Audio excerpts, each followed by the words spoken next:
Allohning habibi Muhammad sallallohu alayhi va sallam.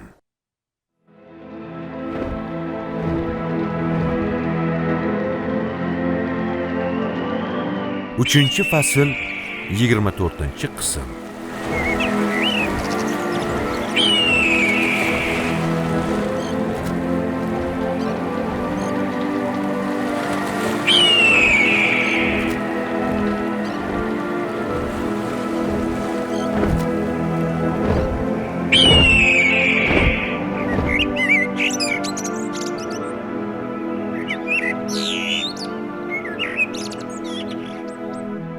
Allohning nomi bilan boshlayman. Allohga hamd bo'lsin. Yaxshilikni ta'lim beruvchi, qalblarga xotirjamlik baxsh etuvchi va qiyomat kunida bizning shafoatchimiz bo'ladigan zot, oliyjanob payg'ambarimiz Muhammad ibn Abdullohga Allohning salovati va salomi yog'ilsin. Biz hali ham hijratning 9-yilidamiz. Bu yil Rasululloh sallallohu alayhi va sallamning huzurlarida islomga kirganini e'lon qilish uchun birin-ketin ayonlar tashrif buyurayotgan edi. Ba'zi ayonlar islom haqida hech narsa bilishmas. Rasululloh va u zotning sahobalari ayonlar bilmagan narsalarni tushuntirib ta'lim berishar edi. Urva ibn Mas'ud as-Saqofi Rasulullohning huzurlarida islom dinini qabul qilish uchun keldi. Madina ahli Rasulullohni masjidda ekanliklarini aytib unga yo'l ko'rsatishdi.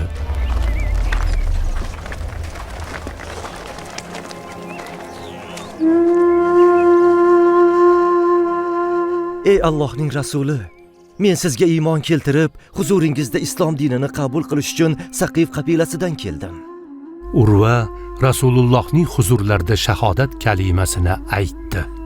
Ey Allohning rasuli, menga izn bering. O'z qavmim Bani Saqifga qaytib borib, ularni islomga da'vat qilaman. Rasululloh unga, agar qaytib borsang, ular seni qatl qilishadi dedilar. Ey Allohning rasuli, men ularga o'z farzandlaridan ham ko'ra suyukliroqman.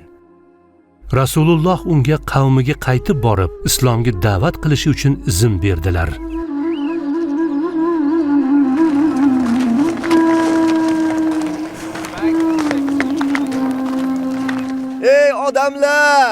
Ey odamlar!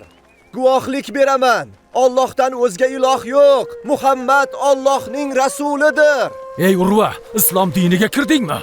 Ha, do'stim. Sizlarni ham islomga kirib, sherigi bo'lmagan yagona Allohga ibodat qilishlaring uchun hamda but sanamlarga ibodat qilishni tark etishlaring uchun da'vat qilgani keldim. Ovozingni o'chir, aks holda olihalarning g'azabini chiqarasan. Bu gaping uchun seni o'ldirsak nima bo'ladi? Mening qonim qadr qimmatlidir. Alloh meni u bilan mukarram qilgan. Agar o'ldirsangiz, Alloh menga shahidlik beradi. Rasululloh sallallohu alayhi va sallam bilan birga jang qilib, qatl qilingan shahidlar qatorida bo'laman. Mayli, meni ular safiga qo'shaveringlar.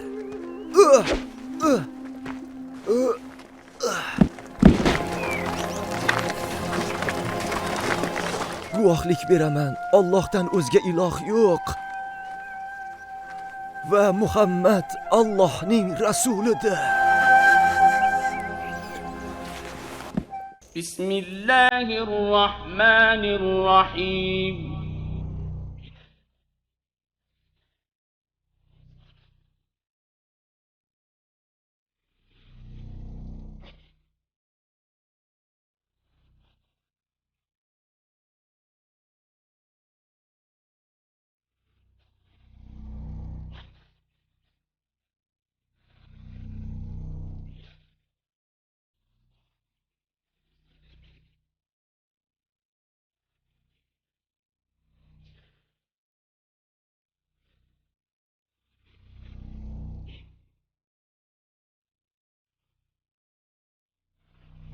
Mehribon va rahimli Allohning nomi bilan boshlayman.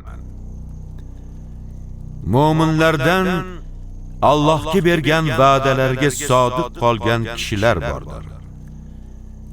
Bas ulardan ba'zilari ajalini topdi. Ba'zilari esa intizor bo'lib turibdilar. Ular biror narsani almashtirmadilar. Alloh sodiqlarni sadoqatlari sababidan mukofotlashi uchun va munofiqlarni agar xohlasa azoblashi yoki tavbasini qabul qilishi uchundir. Albatta, Alloh o'ta mag'firatli va o'ta rahimlidir. Ahzob surasi 23-24-oyatlar.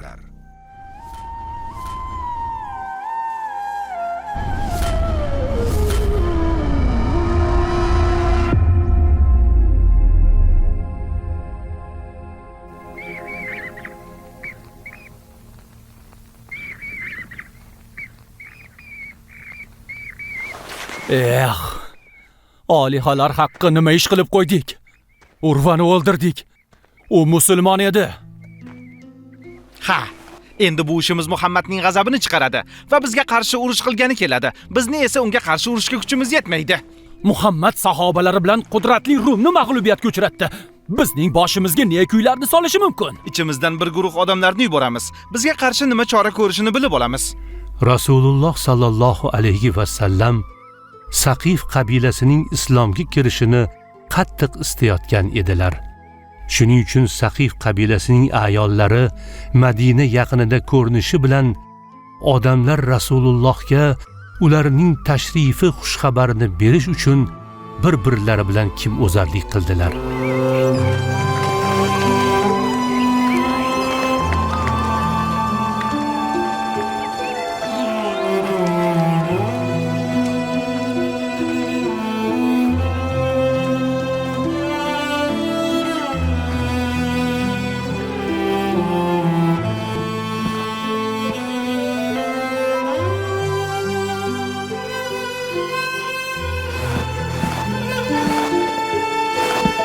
Abu Bakr Siddiq raziyallohu anhu Mughira ibn Shubani ko'rib, undan shoshib kelayotganining sababini so'radilar.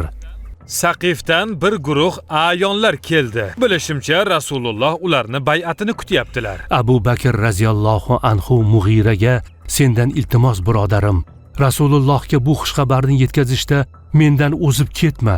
Bu xabarni o'zim yetkazay dedilar.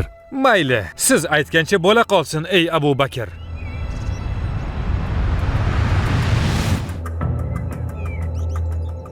Rasululloh sallallohu alayhi va sallam Saqif qabilasining ayonlarini masjidda kutib oldilar. Natijada ular Qur'oni Karimni tinglashadi va musulmonlar qanday namoz o'qishlarini ko'radilar. Ularni mehmon qilish Rasulullohning zimmalarida edi. Ularning orasida Usmon ibn Abul Os dinni o'rganishga eng ko'p haris bo'lgan inson edi. Ey Allohning rasuli, agar islomni qabul qilsak, Lot sanamini 3 yilgacha sindirmay tursak nima deysiz? Rasululloh sallallohu alayhi va sallam rad etdilar. Unday bo'lsa 2 yilgacha sindirmasakchi? Rasululloh sallallohu alayhi va sallam yana rad etdilar. Bo'lmasa bizga bir oy muhlat berasizmi ey Allohning rasuli? Rasululloh sallallohu alayhi va sallam Lot sanamini sindirmay qoldirishga ko'nmadilar. Unday bo'lsa, uni o'z qo'llarimiz bilan sindirmaymiz. Rasululloh sallallohu alayhi va sallam butni Saqif ahli o'z qo'llari bilan sindirmasliklariga rozi bo'ldilar. Ey Allohning rasuli, bizni namoz o'qishdan xalos etsangiz nima deysiz? Rasululloh sallallohu alayhi va sallam ularga rukusi bo'lmagan dinda yaxshilik yo'q dedilar. Saqif ayonlari Rasululloh sallallohu alayhi va sallamdan ba'zi farz amallardan ozod etishlarini va ribo, xamir kabi ba'zi harom ishlarni ular uchun halol qilib berishlarini so'radilar. Lekin bu borada ularning omadi chopmadi. Rasululloh qanday qilib Alloh harom qilgan ishni halol qilishlari yoki kimnidir ba'zi farz amallardan xalos etishlari mumkin? Ularning talablari amalga oshmagani Rasululloh sallallohu alayhi va sallamni haqiqatdan Alloh azza va jallaning huzuridan yuborilgan payg'ambar ekanliklariga yorqin dalildir. Shunday qilib ular Qur'on tinglashdi Payg'ambarimiz ularga go'zal muomalada bo'ldilar va yaxshilab mehmon qildilar.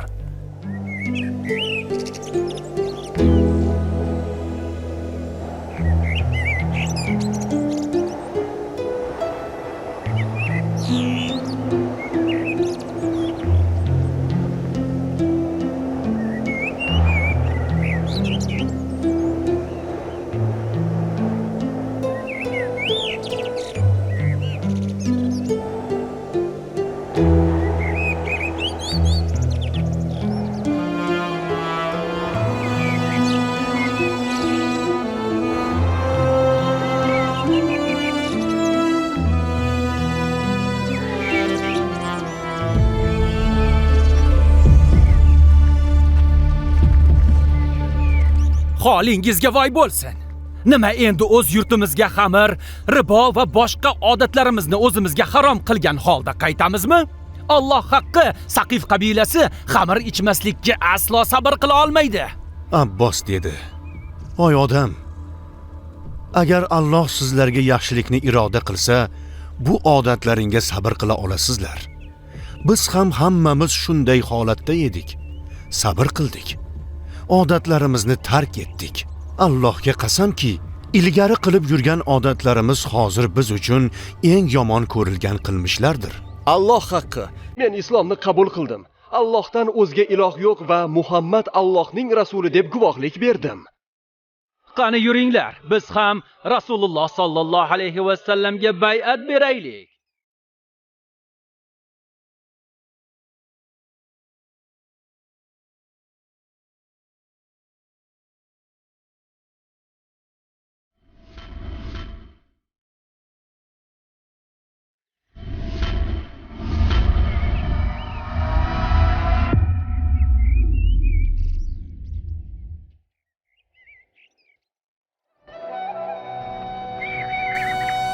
Abbos dedi: "Saqif ahli ayonlari Rasulullohning huzurlarida islom dinini qabul qildilar va u zotga bay'at berdilar."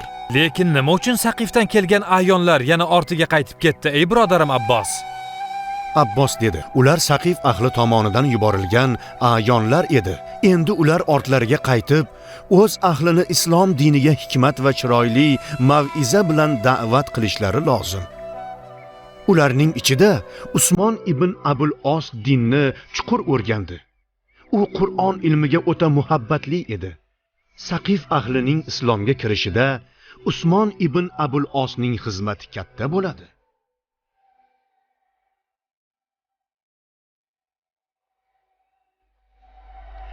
Saqif ayollari musulmon bo'lgan holda uylariga qaytishdi. Saqif ahlining musulmon bo'lishida ularning o'rni katta bo'ldi. Rasululloh sallallohu alayhi va sallam Saqif qabilasi sig'inadigan Lot sanamini buzish uchun Xolid ibn Valid boshchiligida qo'shin jo'natdilar. Qo'shin tarkibida Mughira ibn Shuba va Abu Sufyon ibn Harb ham bor edi. Holatlarni o'zgartirib turuvchi zot barcha nuqsonlardan pokdir. Yaqinda biz ham shu but sanamga ibodat qilar edik. Unga biror yomonlik yetkazishdan qo'rqar edik. Hozir esa Allohning kalimasini oliy qilish uchun o'sha sanamni buzadiganlar orasida ekanimdan baxtiyorman. Ey Abu Sufyon, u yerda Lot sanamini haliyam iloh deb o'ylaydigan mushriklar bor. U o'zini ham himoya qila olmay, chilparchin bo'lganini ko'rishlari bilan bizning haq yo'lda ekanimizni va u but botil ekanini bilib olishadi. To'g'ri aytding, ey Ibn Valid. Qara,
erkagu ayollar va yosh bolalar Xolid ibn Valid va uning sheriklari Saqif ahli sig'inadigan sanamni sindirish niyatida kelganlarini bilishgach, atrofga to'planishdi. Saqif ahli o'zlari sig'inadigan butlari o'zini ham himoya qila olmay chilparchim bo'lganini, foyda ham zarar ham berishga qodir emasligini ko'rishgach, ko'zlaridagi parda ochildi va barchalari islom diniga kirdilar.